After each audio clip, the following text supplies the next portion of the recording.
అన్న మీ పేరు? మద్దుల రాము, ఎక్కడి నుంచి వస్తారన్న? పశ్చిమ గోదావరి జిల్లా భీమవరం. అన్న మరి ఇప్పటి వరకు చూస్తున్నాము ఏదైతే జనసేన, తెలుగుదేశం, బీజేపీ ఉమ్మడి పొత్తుతో వస్తున్నాయి. ఇందులో భాగంగానే ఎవరైతే సీట్ రాని వాళ్ళందరూ కూడా ఆ నియోజకవర్గంలో సీట్ వచ్చిన వాళ్ళకి మద్దతు ఇవ్వట్లేదు, గొడవలు చేస్తున్నారు, వీళ్ళ పొత్తు సఖ్యత లేదు అని చెప్పేసి ఇలాంటి ఆరోపణలు చేస్తున్నారు కదా, ఏం చెప్తారు? వాస్తవంగా ఏంటంటే అది తీరా ఒక 2-3 నెలలు వ్యవధిలో, ఒక 6 నెలల వ్యవధిలోనో జరుగుంటే అది పొత్తు అనేది అంతా ఎక్కడికక్కడ సెట్ అవును. దగ్గరికి వచ్చేటప్పటికి పొత్తుల భాగం అనేది ఏదైతే ఈ జగన్మోహన్ రెడ్డి మొన్న ఈ రాష్ట్రంలోని నారా చంద్రబాబు నాయుడు గారిని అన్యాయంగా అరెస్ట్ చేసి మరి 53 రోజులు సెంట్రల్ జైల్లో ఉంచిన కారణంగా ఈ రాష్ట్రంలో చంద్రబాబు నాయుడు గారు లాంటి వాళ్ళకి రక్షణ లేకపోతే మనలాంటి వాళ్ళు ఇంకా ఎలాగా రాజకీయాలని చెప్పి తెలుసుకుని పవన్ కళ్యాణ్ గారు పొత్తుకి రెడీ అవుతాం. అది ఈ రాష్ట్రంలో పెనుమార్పు. ఎందుకంటే ఈ రాష్ట్రం అభివృద్ధి కావాలన్నా, ఈ రాష్ట్రం ముందుకు నడాలన్నా, యువత అభివృద్ధి చెందాలి, పరిశ్రమలో సంక్షేమం జరగాలంటే చంద్రబాబు నాయుడు గారు అవసరం అని చెప్పి పొత్తులో భాగంగా వచ్చారు. ఆ పొత్తులో భాగంగా మరి వాళ్ళకి పార్టీకి ఇవ్వాల్సిన సీట్లు వాళ్ళకి ఇవ్వాలి, మన టీడీపీ పార్టీ తీసుకోవాల్సిన టీడీపీ, బీజేపీకి తీసుకోవాల్సిన బీజేపీ ఉంటాయి. అందులో భాగంగా ఈ 5 సంవత్సరాల నుంచి కష్టపడి పనిచేసాం, ఇన్ఛార్జీల కింద మాకు రాలేదనేది ఒక మనస్తాపం అనేది ఉంటుంది. దాంట్లో ఎవరైతే ఇన్ఛార్జీలు ఉన్నారో ఇన్ఛార్జీలని మాట్లాడి కుదరగొట్టి అన్నీ చేసి వాళ్ళకి భరోసాని కల్పించి చంద్రబాబు నాయుడు గారు నిర్ణయం తీసుకున్నప్పటికీ కూడా కొత్తగా పరిచయాలు ఏర్పడేటప్పటికి కేడర్ కూడా ఇబ్బంది కలుగుద్ది కదా అని కేడర్ ఆందోళన చెందారు. కాకపోతే టీడీపీ కేడర్లో ఆందోళన అనేది అది ఎలా ఉంటుందంటే పార్టీ సంక్షేమం ఎలా ఉంటుందో పార్టీ భవిష్యత్తుని దృష్టిలో పెట్టుకునే ఆందోళన ఉంటుంది తప్ప ఎట్టి పరిస్థితుల్లో టీడీపీ పార్టీకి కానీ జనసేన పార్టీకి కానీ నష్టం వచ్చేటట్టు టీడీపీ పార్టీ చేయదు. అదే ప్రక్రియలో జనసేన పార్టీ వాళ్ళు కూడా కొన్ని సీట్లు రావాల్సిన రావట్లేదని ఆలా ఆందోళన చెందేటప్పుడు కూడా పవన్ కళ్యాణ్ గారు కూడా చెప్తాం జరిగింది. ఎందుకంటే ఈసారి మనం 24 సీట్లు తీసుకుంటున్నాం, 24 సీట్లు నగ్గి మనం 2019లో మనం ఎన్నిటికి పోటీ చేయాలో అన్నింటికి చేద్దాం, మీరు ఓపిక పట్టండి, ఇప్పటికే 10 సంవత్సరాల నుంచి మనం ఒక సీటు కూడా నగ్గలాపోయామని కూడా వాళ్ళు చెప్తాం జరిగింది. వాళ్ళు కూడా దాన్ని పరిగణనలో తీసుకునే జనసేన నాయకులు కానీ కార్యకర్తలు కానీ ముందుకెళ్తాం జరుగుతుంది. అంటే నా ముఖ్యంగా ఈరోజు సిద్ధం సభల్లో జగన్మోహన్ రెడ్డి గారు సవాల్ చేస్తున్నారు, 175 నేనే గెలుస్తానని చెప్పి సవాల్ చేస్తున్నారు. ఈరోజు చంద్రబాబు నాయుడు నమ్మితే మీ ఇంటికి చంద్రముఖిని తెచ్చుకున్నట్టు అని ఇలాంటి ఆరోపణలు చేస్తున్నారు కదా, ఏం సమాధానం? వాస్తవంగా అది జగన్మోహన్ రెడ్డి గారు చేతకాంతనానికి నిర్వచనం అని అంటాను. ఎందుకంటే సిద్ధం సభల్లో ఆయన ఎట్టి 175 ఆయన వచ్చేస్తాయని అని అంటానికి 2014 తర్వాత పాదయాత్ర చేసి ఎన్నో అబద్ధాలు చెప్పి మోసపూరితమైన మాటలు చెప్పి వాళ్ళ తండ్రిని అడ్డెట్టుకుని ఈ జనాన్ని నమ్మించి 2019లో నగ్గి ఇంతే కదా ప్రజలు ఎలాగే నమ్ముతారు కదా అనుకుని ఏదో మాట్లాడుతున్నాడు తప్పైన 2019 కాడి నుంచి 2024 దాకా జగన్మోహన్ రెడ్డి గారికి ఇవాళ ప్రజలు ఎందుకు ఓటేయాలి అనేది ప్రశ్నించుకుంటే ఆయనకి అసలు ఓటే ఎక్కలొద్దు. ఆయన దేనికి సిద్ధం సభలెట్టుకుని సిద్ధమని అంటున్నారని ఇంటికి వెళ్ళిపోతానికి సిద్ధం తప్ప ప్రజల్లో మళ్ళీ వచ్చి గెలిసే మాట అయితే ప్రసిద్ధి లేదు. ప్రజావేదిక కూల్చేసినందుకు ఆయనకి ఓటేయాలా, అమరావతి నిర్మాణాన్ని ఆపేసినందుకు ఆయనకి ఓటేయాలా, మరి ఇసుక బ్యాన్ చేసి భవన నిర్మాణ కార్మికుల్ని ఎండగట్టినందుకు ఆయనకి ఓటేయాలా, 5 రూపాయలకి పేదవాడికి చంద్రబాబు నాయుడు గారు అన్నా క్యాంటీన్లు పెట్టి భోజనం పెడితే క్యాంటీన్లు తీసేసినందుకు ఆయనకి ఓటేయాలా, సంక్షేమాన్ని పేరు చెప్పి అభివృద్ధిని కుంటిపరిచి ఇవాళ యువత కానీ మహిళలు కానీ ఎవరో కూడా మరి చదువుకున్నట్టు వాళ్ళు ఉద్యోగాలు చేసుకోకుండా పక్క రాష్ట్రాల్లో పక్క దేశాలు వెళ్ళిపోయిన పరిస్థితి ఈ 5 ఏళ్ళలో చూసాం. దేనికి ఇంకా జగన్మోహన్ రెడ్డి గారికి ఓటేస్తారో ఆయన మూఢనమ్మకం తప్ప అంతకు మించి ఏమీ లేదు. అంటే ఈరోజు జన్మభూమి కంపెనీలతో దోచుకున్నాడు చంద్రబాబు నాయుడు అని చెప్పి చాలా ఆరోపణలు చేస్తున్నాం. మేము వాలంటీర్లతో ఇంటింటికి పంపిస్తున్నాము సంక్షేమ పథకాలన్నీ అని చెప్పి మాట్లాడుతున్నారు, ఏం చెప్తారు?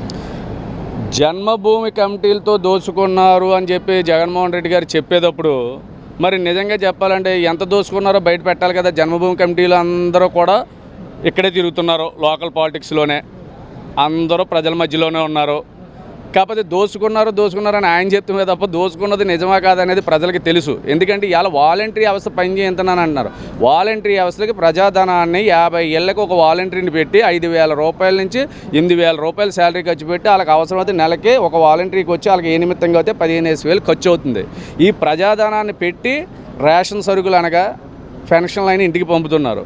కాకపోతే దీనివల్ల నిజంగా వాలంటరీ వ్యవస్థని వ్యతిరేకిస్తలేదు మేము. వాలంటరీ వ్యవస్థతో చేయించుకోవాల్సిన పనులు చేయించుకుంటాం మానేసి వాలంటరీ వ్యవస్థను కూడా ఏవో 10th పైన చదివి బీటెక్లు చేసుకున్న వాళ్ళు కూడా ఏవో ఉద్యోగాలని చెప్పి ఎర చూపించి మరి వాళ్ళతో కూడా పాలేరుతనం చేయించినందుకే మేము బాధపడుతున్నాం నిజంగా. అంటే ఈరోజు జగన్ను చూస్తుంటే చంద్రబాబు నాయుడు గుండెల్లో రైళ్లు పరిగెడుతున్నాయి, అందుకే ఢిల్లీ వెళ్ళి పొత్తులు పెట్టుకుని వచ్చాడని చెప్పి ఇలాంటి ఆరోపణలు చేస్తున్నారు జగన్మోహన్ రెడ్డి గారు. ఏం సమాధానం చెప్తారు? జగన్ గారిని చూసి గుండెల్లో రైలు పరిగెట్టి చంద్రబాబు నాయుడు గారు పొత్తులు పెట్టుకోలేదని. ఇవాళ చంద్రబాబు నాయుడు గారి ఎంపు ఆంధ్ర రాష్ట్రమే కాకుండా యావక భారతదేశం ప్రపంచమంతా చంద్రబాబు నాయుడు గారి ఎంపు చూసింది. ఏదైతే ఆంధ్ర రాష్ట్రంలో ఈ నరరూప రాక్షసుడు జగన్మోహన్ రెడ్డి పరిపాలన ఇంత అన్యాయంగా అక్రమంగా ఉంది కాబట్టి రేపన్నా రోజునే ఈ ఆంధ్ర రాష్ట్రం ఏమైపోద్దా అని చెప్పి పవన్ కళ్యాణ్ గారు ముందుకొచ్చారు. రాజమండ్రిలో ఏదైతే సెంట్రల్ జైల్లో చంద్రబాబు నాయుడు గారిని పెట్టారో ఆ మరుక్షణమే పొత్తన్నారు. అందులో ఎన్డీఏలో ఆయన భాగస్వాముడు కాబట్టి ఆంధ్ర రాష్ట్రానికి ఇది అన్యాయం జరుగుతుంది కాబట్టి నేను టీడీపీతో కలిసి వెళ్తున్నానని చెప్పారు. అయితే 3 పార్టీలు కలిపి వెళ్దామని చెప్పారు తప్ప చంద్రబాబు నాయుడు గారు పడుగాపులాడిపోయో జగన్ గారు వల్ల భయపడిపోయో చేసింది కాదు. ఇవాళ మంచివాడి దగ్గరికి నలుగురు వస్తారు, చెడ్డవాడి దగ్గరికి ఎవడేయాళ్ళు. చెడ్డవాడు కాబట్టి జగన్మోహన్ రెడ్డిని ఎవరో చూస్తలేదు, ఏ పార్టీ చూస్తలేదు. చంద్రబాబు నాయుడు గారు విజన్ ఉన్న నాయకుడు, అభివృద్ధి చేయగలిగే నాయకుడు, సంక్షేమం చేయగలిగే నాయకుడు, ఈ రాష్ట్రానికి దిశ నిర్దేశించేది నారా చంద్రబాబు నాయుడు గారు నమ్మారు కాబట్టి పవన్ కళ్యాణ్ గారు కానీ నరేంద్ర మోడీ గారు కానీ చంద్రబాబు నాయుడు గారితో తెలుగుదేశంతో పొత్తు కలుపుకుని ముందుకెళ్తున్నారు తప్ప ఇంకా చేతకాని వాళ్ళు 190 చెప్తాడు, యుద్ధానికి సిద్ధం అంటాడో, అవసరం అయితే నేను సింహాన్ని అంటాడో, ఇది అంటాడో. సింహంలో 2 ఉంటాయి, అడవిలో తిరిగిది సింహం, ఈదులో తిరిగిది గ్రామ సింహం. అయితే ఆయన ఏ సింహం ఆయన నిర్ణయించుకోవాలి. అంటే ఇప్పుడు గతంలో పంచాయతీ ఎన్నికల్లో స్థానిక సంస్థల ఎన్నికలలో కూడా టీడీపీ భయపడింది, నామినేషన్ లేకుండా తప్పించుకుందని చెప్పేసి ఇలాంటి ఆరోపణలు చేస్తున్నారు. మరి ఈసారి ఎన్నికలకు ఇంకా టీడీపీ కార్యకర్తలు అందరూ భయపడుతూనే ఉన్నారంటారా? ఏం సమాధానం? దానికి అయితే వాస్తవంగా చెప్పాలంటే ప్రజలకు కూడా తెలుసు, వీడియో వర్గాలకే చాలామందికి తెలిసిన విషయమే. ఆ రోజుల్లో నిజంగా భయపెట్టి నామినేషన్లు కూడా వేయనీయకుండా తెలుగుదేశం పార్టీ నాయకుల్ని కార్యకర్తలను భయపెట్టి ఈయన వైఎస్ఆర్ పార్టీ కైవసం చేసుకోవాలని ఇదితో ముందుకు నడిచింది. ఆ రోజు లోకల్ బాడీ ఎలక్షన్లు కాబట్టి ఇక్కడ మనం ఎంతగా పోరాడినా అసలైనోడు పరిపాలించేవాడు రాక్షసుడు అయినప్పుడు మనం ఏదైనా పోరాడలేమని కూడా కొంతమంది పోరాడినట్టు వాళ్ళు ఉన్నారు, కొంతమంది సైలెంట్ అయిపోయినట్టు వాళ్ళు ఉన్నారు. ఎప్పుడైతే నారా లోకేష్ గారు 4,000 కిలోమీటర్లు అని చెప్పి పాదయాత్ర మొదలెట్టారు, 400 రోజులు. ఆ రోజునే ప్రజల్లో ఒక చైతన్యం వచ్చింది పార్టీ నాయకుల్లోని. మరి ఆయన పాదయాత్ర మొదలెట్టినప్పుడు కూడా నిజంగా ప్రతి అడుగడుగుని కూడా ఆయనకి ఆటంకాలు కల్పిస్తూనే ఉన్నారు. కాకపోతే ఆయన ఎక్కడ వెనక్కి తిరగకుండా ప్రతిది ఎదుర్కొంటానే వెళ్ళారు. దాంట్లో భాగంగానే బేవారం వచ్చేటప్పటికి మరి ఆయన మీద రాళ్ళ దాడి చేద్దామని చెప్పి వైఎస్ఆర్ పార్టీ గోండాలు మరి రాళ్ళు దూగితే మరి ఆయన రక్షణ కోసం మేము పక్కన ఉన్నంటి వాళ్ళు మా మీద కూడా మరి కేసులు పెట్టి ఎస్సీ ఎస్టీ కేసులు ఇచ్చేసింది ఈ వైఎస్ఆర్ ప్రభుత్వం. మరి ఇలాంటివన్నీ ఎదుర్కొన్నప్పుడు రేపు పొద్దున ఆల్రెడీ ఎలక్షన్కి వచ్చేటప్పుడు చెప్తానే ఉన్నారు చంద్రబాబు నాయుడు గారు, ఇది కురుక్షేత్ర సమరం, ఇది పాండవులకి కౌరవులకి జరుగుతున్న యుద్ధం అని చెప్పి. పాండవులు తెలుగుదేశం పక్షాన ఉన్నారు, కౌరవులు జగన్మోహన్ రెడ్డి పక్షాన ఉన్నారు. ఇతను చూసి ఎలా జడిసిపోతారు? ఆయన జడిసి ఎదటి వాళ్ళు జడుతున్నారని చెప్తున్నారు తప్ప అసలు ఎట్టి పరిస్థితుల్లో కూడా తెలుగుదేశం పార్టీ నాయకులు కార్యకర్తలు ఒక సైనికులుగా, దానికి తోడుపాటు జనసేన నాయకులు బీజేపీ నాయకులు అందరూ కూడా ఒక సైనికులుగా పోరాడటానికి సిద్ధంగా ఉన్నారు. తప్పనిసరిగా ఎట్టి పరిస్థితులైన జగన్మోహన్ రెడ్డిని ఇంటికి పంపేదాకా నిద్రపోకుండా పోరాడతామని చెప్పి ఈ సందర్భంగా తెలియపరుస్తున్నాం.